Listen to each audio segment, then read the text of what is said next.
Pai, mais uma vez pedimos a Tua bênção, a Tua graça, pedimos que o Espírito do Senhor nos ajude a falar da Tua palavra, que o nosso coração e a nossa mente possa ser trabalhado pelo Senhor, em nome de Jesus. Amém. Irmãos, é a segunda vez que eu volto nesse texto aqui. Na primeira vez eu falei sobre esse texto, falei sobre a introdução, falei sobre o contexto de Colossenses, da cidade de Colossos, que leva o nome de Colossos, de Colossenses, a carta aos Colossenses, porque a cidade era a cidade de Colossos, e foi dado o nome então à igreja de Colossenses. E também essa carta, ela foi escrita por Paulo quando ele estava em Roma, estava preso, quando ele a escreveu. E essa carta não era endereçada só para os colossenses.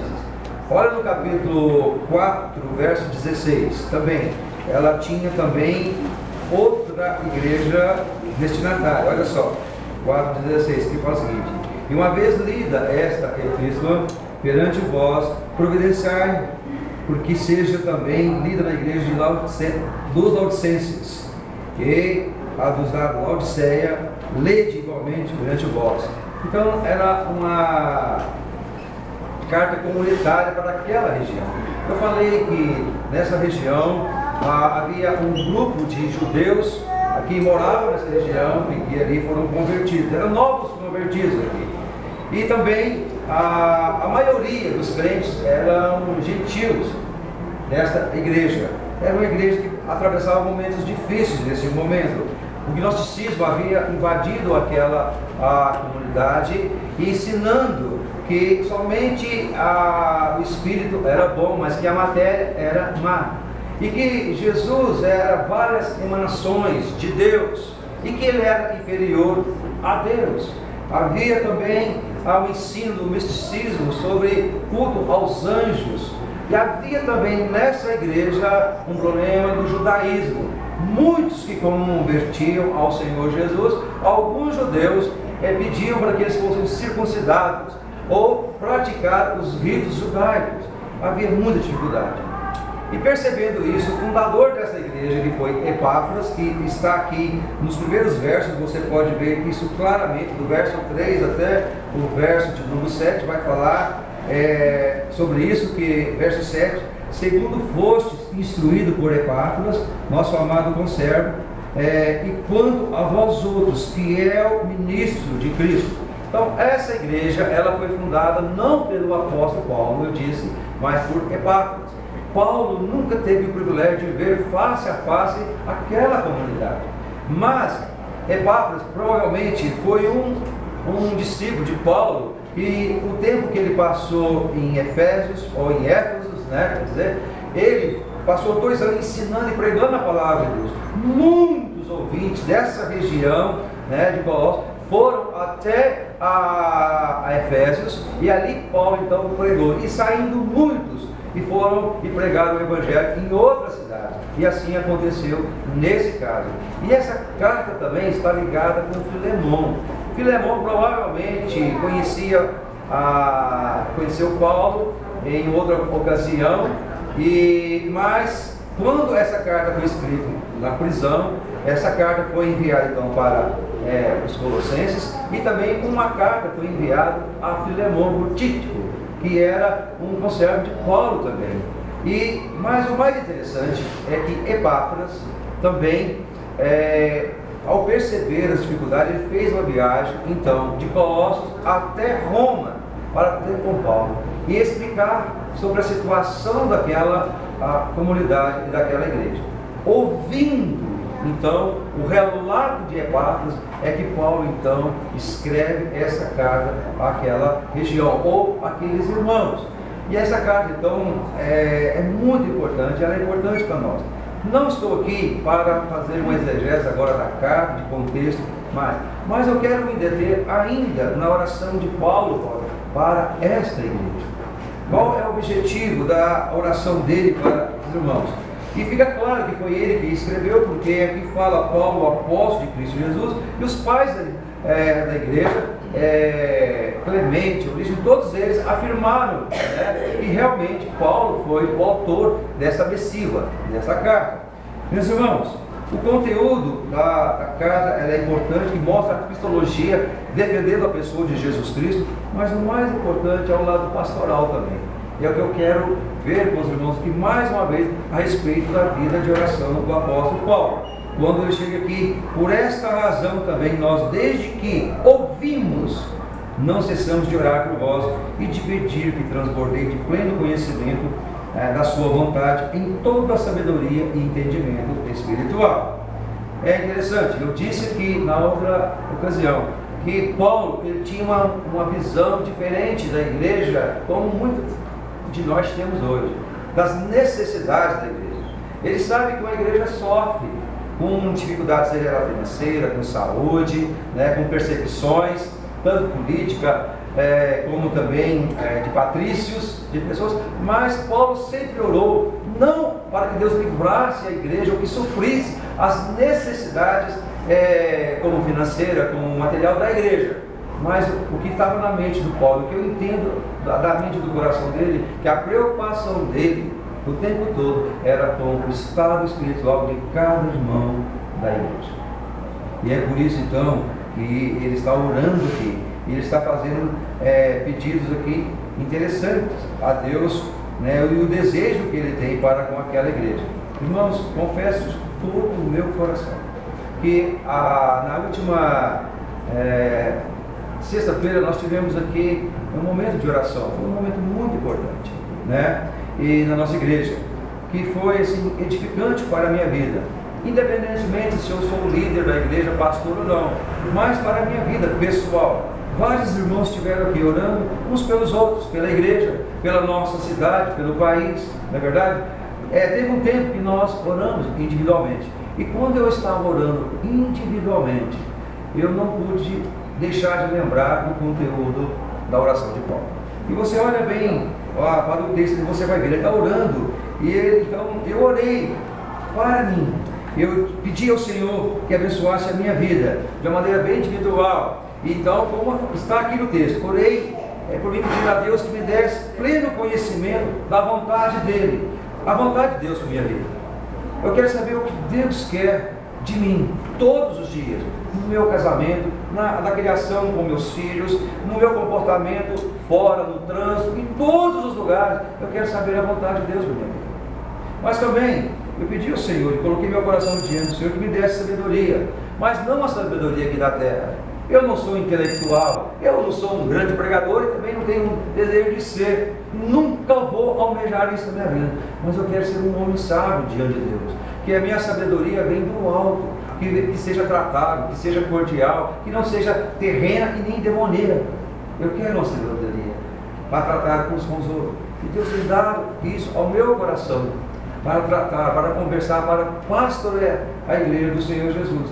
Mas também que me desse entendimento espiritual. Irmãos, quantas vezes você precisa ter discernimento? Isso aqui conversa procede de um coração realmente que está ligado a Deus, ou se procede de um coração ligado completamente à própria carne. A gente precisa entender, Senhor, ter discernimento para julgar o que é certo, Senhor, e o que é errado, o que é puro e aquilo que é impuro, aquilo que alguém está defendendo por causa própria, mas não está defendendo a causa do teu nome, da tua glória e da tua honra. E acontece, eu quero isso para a minha vida, mas quero viver de um modo digno, que agrade ao Senhor, e eu quero ter uma vida frutífera, na obra do Senhor, e crescer no pleno conhecimento de Deus. Aqui eu posso encerrar o sermão. Essa é a oração dele, é o desejo dele. Você não vai perceber em nenhum momento ele pedindo para que Deus livrasse aquela igreja das perseguições dos judeus, dos gnósticos, de forma alguma, mas que eles crescessem do pleno conhecimento do Senhor Jesus. E isso é relevante, e isso é interessante para mim e para você. O que a igreja mais precisa é conhecer e conhecer e conhecer o Senhor Jesus. Por esta razão também nós, desde o dia que ouvimos, não cessamos de orar por vós e de pedir que transbordeis de pleno conhecimento da sua vontade. Mas como é que eu vou entender a vontade de Deus para a minha vida sem primeiro conhecê-lo? E aqui eu mudo um pouco a estrutura do texto. E tudo bem que o final aqui é levar ao conhecimento de Deus, mas como é que eu vou saber a vontade de Deus sem conhecê-lo em primeiro lugar. Não é verdade? Deus não quer miseráveis, espiritualmente falando. Deus quer que seus filhos sejam ricos, espiritualmente falando. Ele quer ver plenitude de conhecimento da sua vontade em nós. Ele quer que seus filhos tenham a plenitude de sabedoria do alto, plenitude de entendimento espiritual. Mas como que eu vou ter tudo isso se eu mesmo não conheço o Deus que eu confesso que é o meu Deus? Não é verdade? É possível conhecer a Deus? E eu quero me deter nisso aqui hoje, sobre o conhecimento de Deus. Como é que eu posso conhecer a Deus?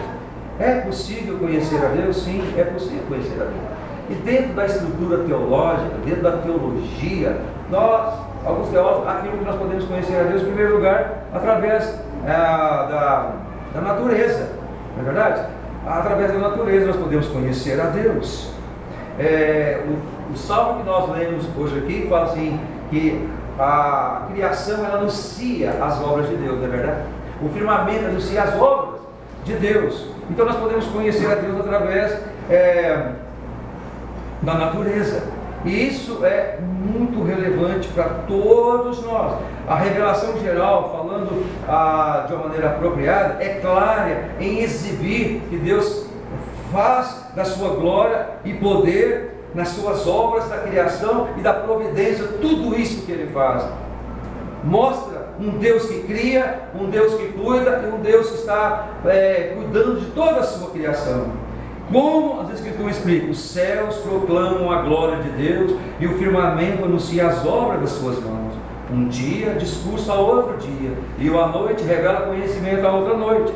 Portanto, o que de Deus se pode conhecer é manifesto entre eles, porque Deus se manifestou, porque os atributos invisíveis de Deus, assim como o seu eterno poder, como também a sua própria divindade, claramente se reconhece desde o princípio do mundo, sendo percebidos por meio das coisas que foram criadas.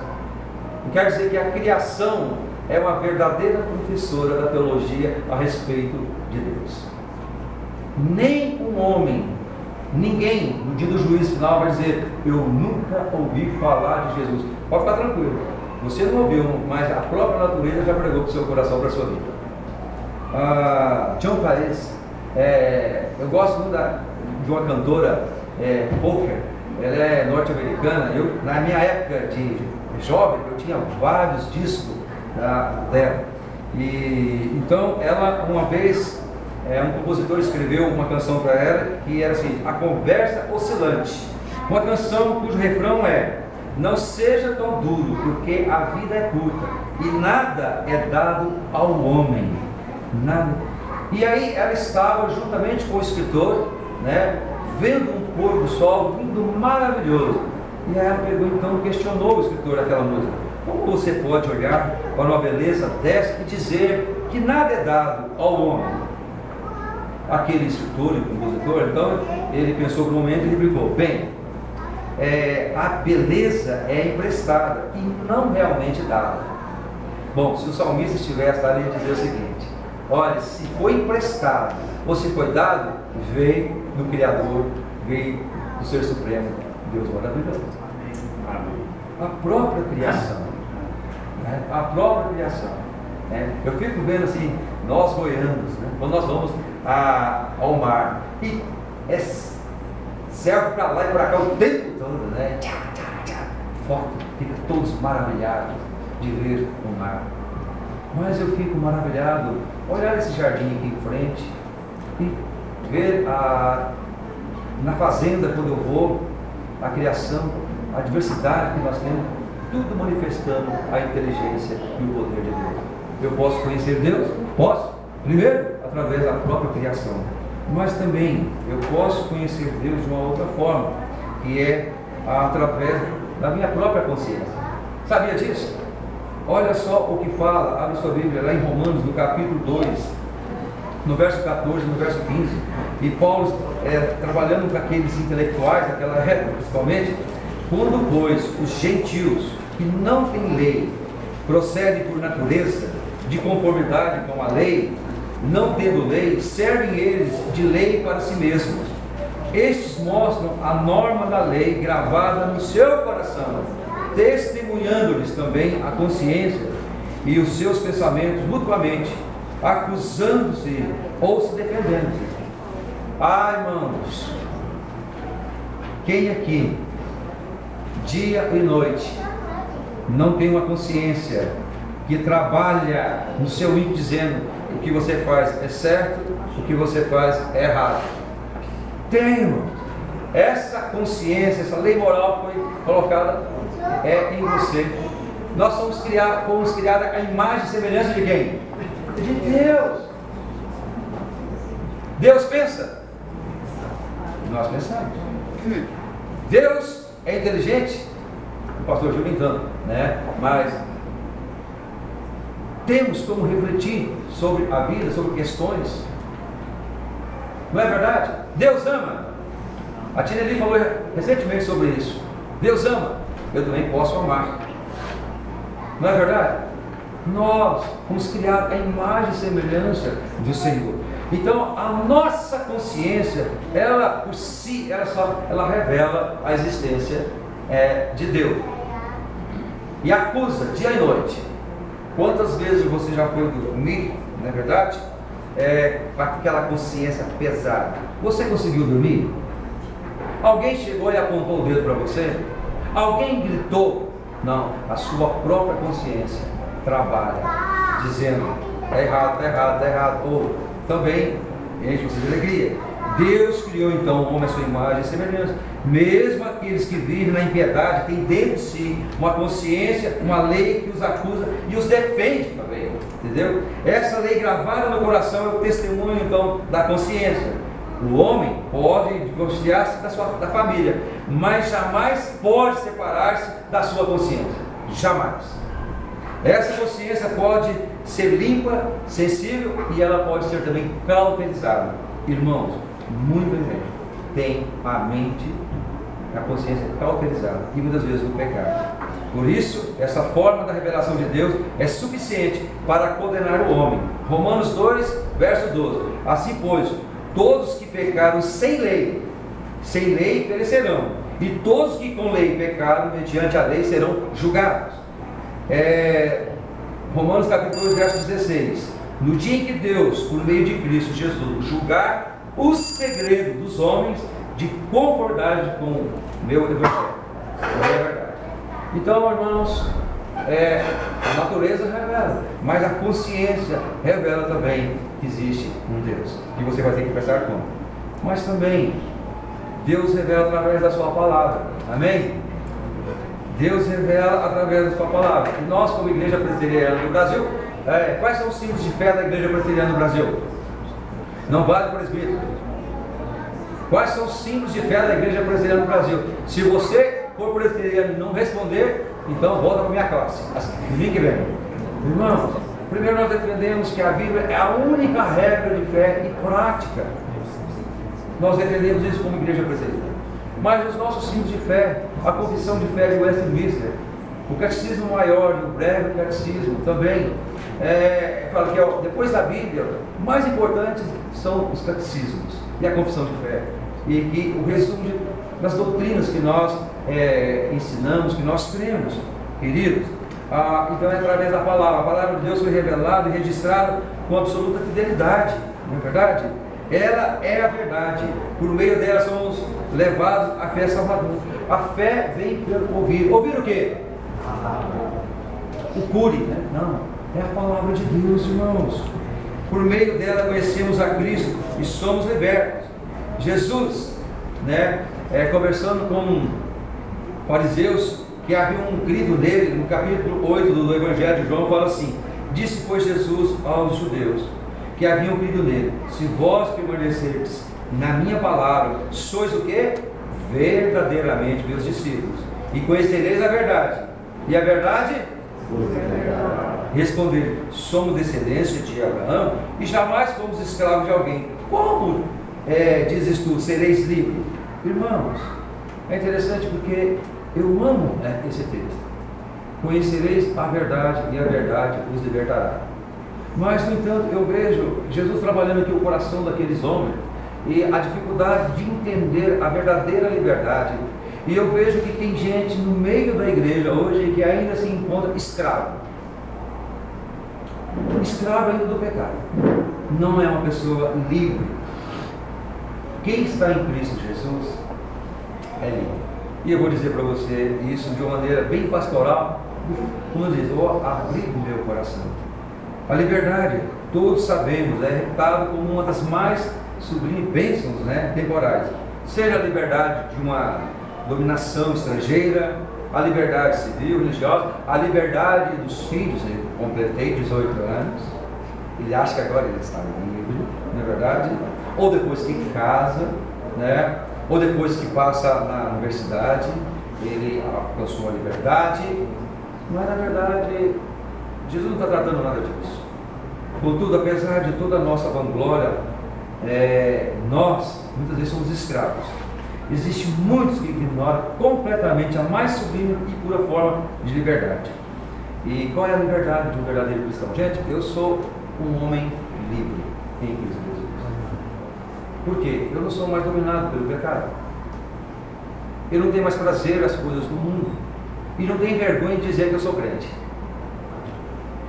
Eu não tenho vergonha de conversar com qualquer doutor em teologia, em qualquer lugar. Eu sou livre. Eu sou o que sou pela graça de Deus. Amém. Mas tem gente que está preso. E eu vou explicar isso. Em que consiste a liberdade do verdadeiro cristão? Eles se tornam livres da culpa. Eu sei que já fui perdoado em Cristo Jesus. Satanás todos os dias vem buzinando aqui no meu ouvido dizendo assim: você não presta, você não vale nada. E aí eu lembro da palavra de Deus. Quem é que pode acusar o eleito de Deus? Ninguém. Eu falo: sai daqui, Satanás. Ainda passa assim, ó. Sai daqui, Satanás. Façam isso mesmo. Mas também, olha só, eu sei que eu já passei da morte para a vida. Eu sei que eu sou crente. E eu sei que eu vou para o céu. Eu tenho certeza disso. Sou orgulhoso? Não. A palavra, eu sou livre para dizer isso. Em Cristo Jesus, nosso Senhor. Toda a responsabilidade é de Jesus. Olha só, eu sou justificado, perdoado, e eu sou purificado. E olha, meus irmãos, e no dia do julgamento, quem intentará acusação contra nós? Quem é que vai me condenar? Pelo Espírito de Cristo, eles são libertos do poder do pecado e não tem mais domínio sobre ele. Mas, irmãos, eu vejo que tem muita gente da igreja que está apaixonado pelo mundo, é escravo do mundo. Tem muita gente, meus irmãos, que é escravo da vida sexual. Tem muita gente presa no pecado, no meio da igreja. Ele vem à igreja, ele toma até Santa Ceia, mas ele volta a ser escravo do pecado. Jesus está trabalhando no coração dos judeus sobre isso. Ele falou assim: olha, se vocês permanecerem em mim e as minhas palavras em vós, então verdadeiramente sois meus discípulos. Discípulo não é aquele que começa, discípulo é aquele que termina a jornada cristã. Essa é a realidade que Jesus está dizendo.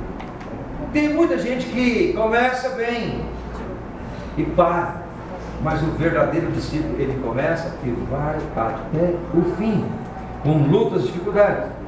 Irmãos, eu vi um vídeo falando sobre o carnaval. Uma mulher dando uma entrevista e ela disse o seguinte, ela sendo entrevistada, perguntando, ela falou: não, sobrou fantasia lá na nossa escola, sabe? Muita fantasia. Os jovens lá da nossa região lá, eles não querem mais o carnaval.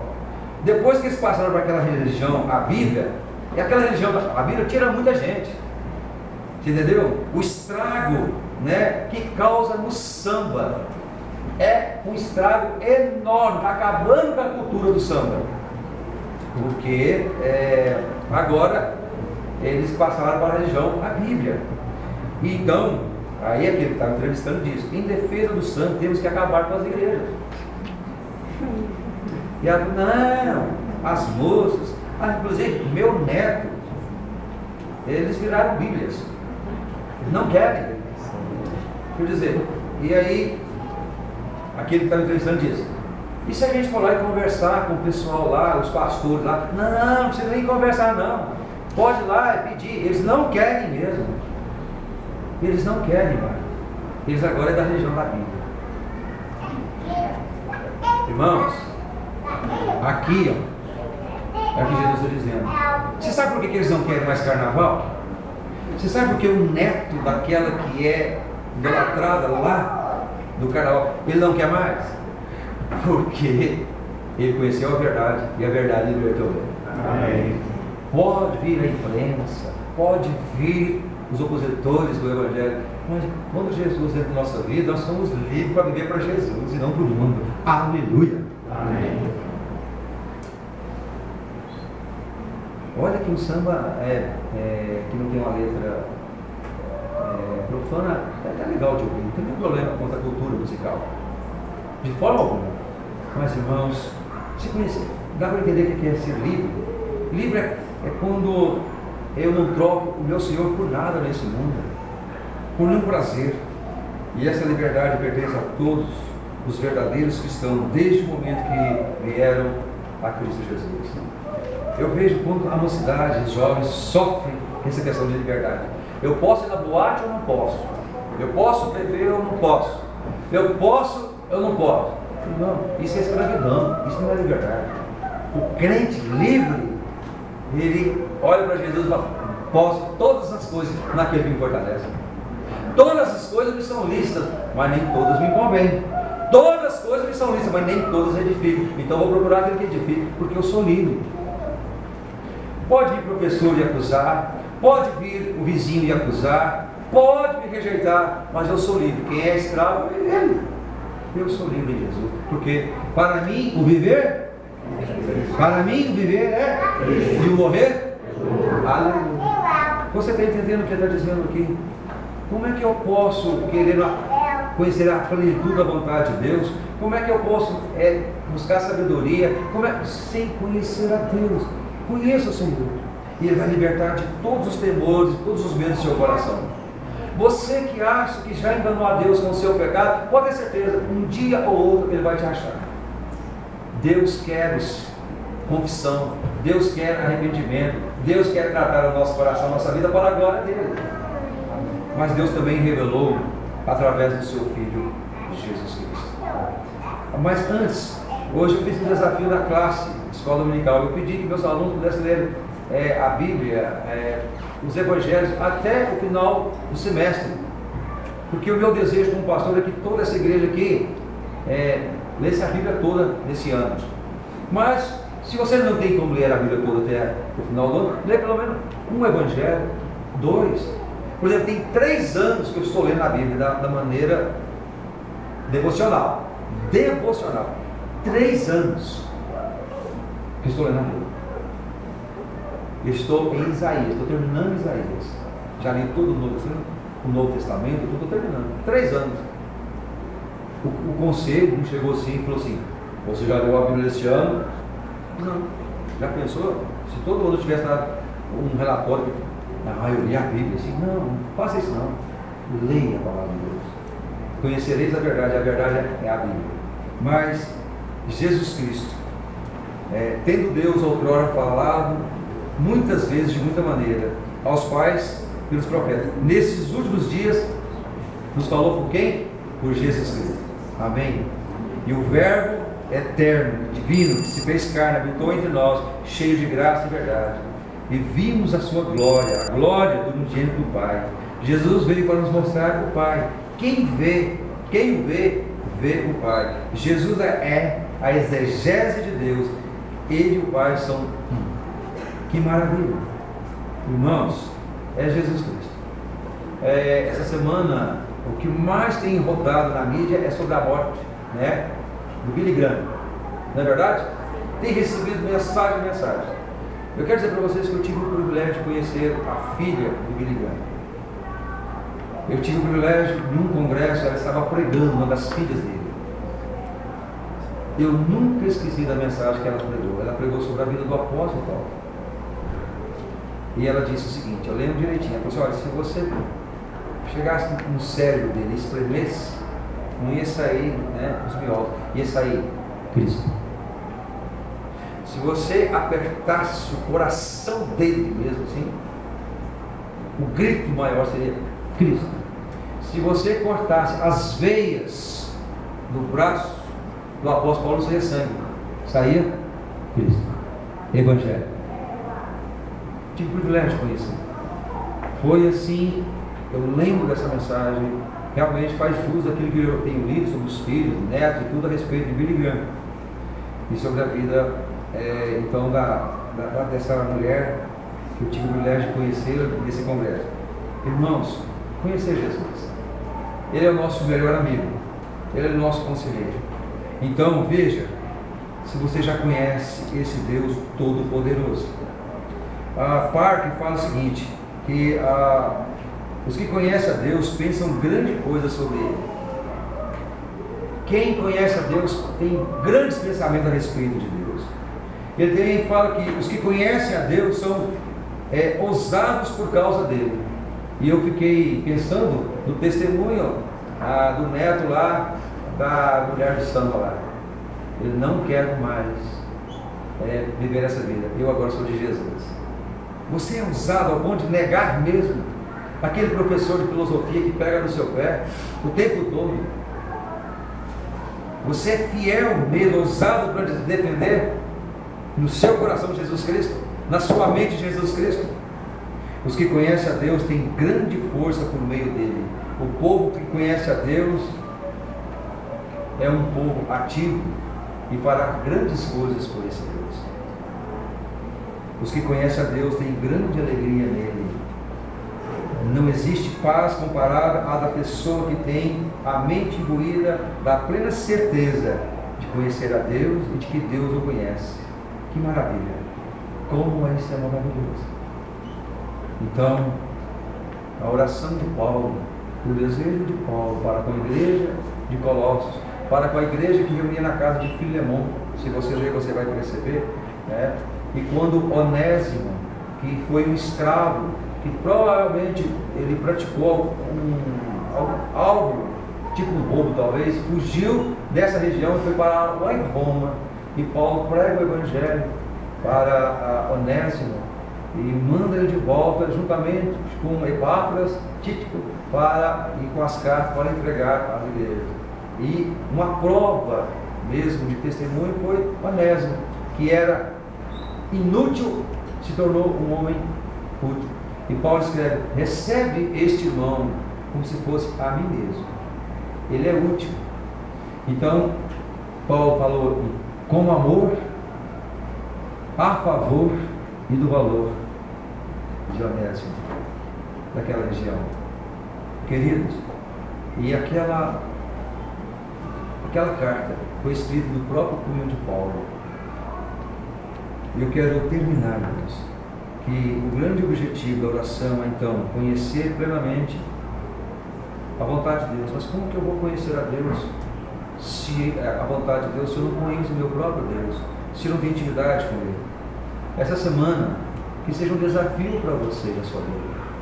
Que você tenha coragem, fala assim, eu vou ler pelo menos um capítulo da palavra de Deus. Se for mais gostoso ainda, leia 2. E se for maravilhoso, quem sabe, um livro da Bíblia toda essa semana. Que você tenha aquela plena intimidade de orar com o Senhor, de falar com Ele. Pega o texto, a palavra, escreve sim de um lado para o outro. Ore em cima do texto. Conhecer a vontade de Deus é vital para o crescimento espiritual, né? E aqui Paulo quer que essa igreja transborde em meio às dificuldades, às lutas, às necessidades, às provações. Não é verdade? Então, qual é a ideia de Paulo? Ele deseja que os crentes de Colossos sejam controlados pelo conhecimento da vontade de Deus. Eu quero que tudo que você venha fazer essa semana, você coloque diante do Senhor assim: era a vontade do Senhor? Você tem coragem de perguntar se Deus aprova o seu namoro? Ou o curso que você está aspirando para fazer? Ou a viagem que você está pensando? Você tem coragem de consultar mesmo se é a vontade de Deus a situação que você está vivendo nesse exato momento? Então, que nessa noite você possa colocar diante de Deus, porque Ele vai mostrar o caminho por onde você deve andar, porque Ele te ama de todo o coração. Amém? Que Deus te abençoe. Que Deus faça resplandecer a glória dele na sua vida. E que você possa estar no centro da vontade dele. Mesmo que você venha a perder muitas coisas, ou não conquistar aquilo que está no seu coração, mas que a vontade de Deus seja feita na sua vida, com a bênção dele para todo sempre. É a melhor coisa.